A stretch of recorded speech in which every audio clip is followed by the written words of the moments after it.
Setelah menentukan arah masa depan perusahaan, langkah selanjutnya adalah menciptakan dan menganalisis strategi. Manajemen perlu mengandalkan analisis lingkungan untuk mendapatkan data yang diperlukan. Sebelum memulai proses strategi, manajemen harus menjawab beberapa pertanyaan dasar untuk menganalisis situasi perusahaan secara objektif. Merumuskan strategi di tingkat dasar dan perusahaan sangat penting dalam pengembangan rencana bisnis yang sukses. Strategi di tingkat dasar berfokus pada komponen spesifik, sedangkan strategi di tingkat perusahaan mencakup arah keseluruhan perusahaan. Strategi tingkat dasar dalam bisnis adalah strategi operasional yang merupakan strategi yang berfokus pada tindakan dan taktik sehari-hari. Ini melibatkan pengambilan keputusan yang lebih spesifik tentang bagaimana setiap fungsi atau unit bisnis dapat berkontribusi secara optimal terhadap tujuan keseluruhan perusahaan. Selanjutnya, langkah merumuskan strategi. Dalam merumuskan strategi tingkat dasar dapat dilakukan analisis SWOT, yaitu yang pertama kekuatan, di mana kekuatan bisa berupa brand yang kuat, teknologi yang unggul, basis pelanggan yang luas, atau sumber daya manusia yang berkualitas. Yang kedua yaitu kelemahan, di mana kelemahan bisa mencakup kurangnya inovasi, keterbatasan dana, atau kurangnya keahlian dalam teknologi tertentu. Yang ketiga peluang, di mana peluang bisa berupa pasar yang sedang berkembang, teknologi baru, atau perubahan regulasi yang mendukung. Dan yang terakhir yaitu ancaman. Ancaman bisa berasal dari kompetitor baru, perubahan regulasi yang tidak menguntungkan, atau perubahan tren pasar. Dengan mengidentifikasikan kekuatan, kelemahan, peluang, dan ancaman, perusahaan dapat memberikan dasar untuk memahami posisi perusahaan dan membantu dalam memilih strategi yang tepat. Pembahasan selanjutnya yaitu hakikat formulasi strategi. Proses formulasi strategi adalah langkah awal dalam pengembangan rencana bisnis yang komprehensif. Dimulai dengan perencanaan strategis untuk mengidentifikasi visi, misi, peluang eksternal, serta kekuatan dan kelemahan internal.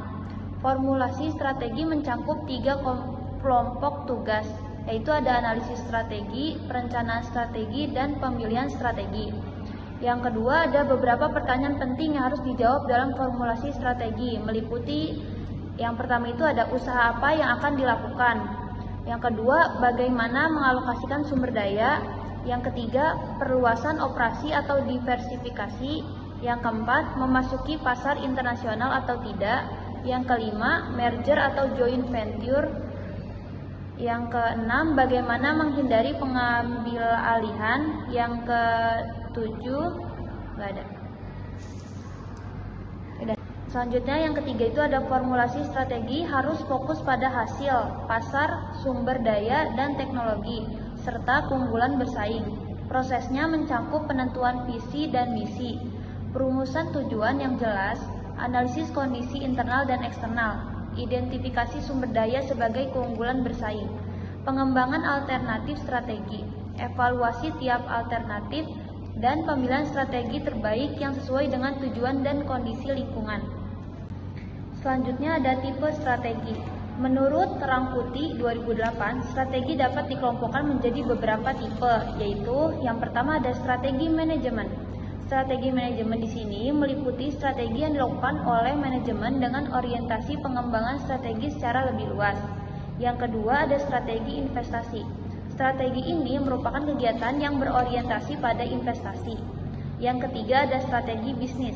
Strategi ini berorientasi pada fungsi-fungsi kegiatan manajemen, strategi pemasaran, strategi distribusi, atau strategi organisasi juga termasuk ke dalam strategi ini.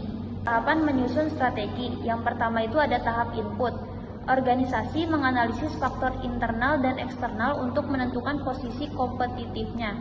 3 matriks analisis digunakan, yaitu ada pertama itu matriks evaluasi faktor eksternal atau EFE. Menilai peluang dan ancaman dari lingkungan eksternal. Yang kedua ada matriks evaluasi faktor internal atau IFE. Mengidentifikasi kekuatan dan kelemahan internal organisasi. Yang ketiga ada matriks profil kompetitif atau CPM, menentukan kekuatan dan kelemahan kompetitor untuk menilai posisi strategis perusahaan. Yang kedua ada tahap matching. Pada tahap ini, strategi alternatif disusun dengan menyelaraskan faktor internal dan eksternal.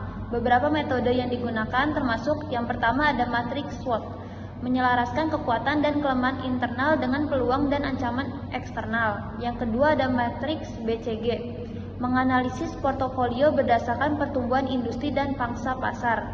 Yang ketiga ada matriks internal eksternal atau IE, menggunakan kekuatan, kelemahan, serta pengaruh eksternal untuk mendapatkan strategi bisnis yang lebih rinci. Yang ketiga itu ada tahap pengambilan keputusan. Setelah menganalisis informasi dari tahap input dan matching, organisasi memilih strategi terbaik. Quantitative Strategic Planning Matrix atau yang bisa disebut QSPM digunakan untuk mengevaluasi pilihan strategi berdasarkan faktor-faktor sukses utama yang telah diidentifikasi sebelumnya, memerlukan penilaian intuitif dari para manajer.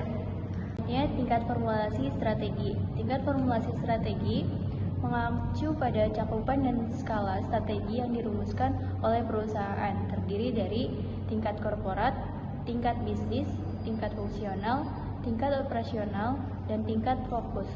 Kesimpulannya adalah salah satu langkah penting dalam mengembangkan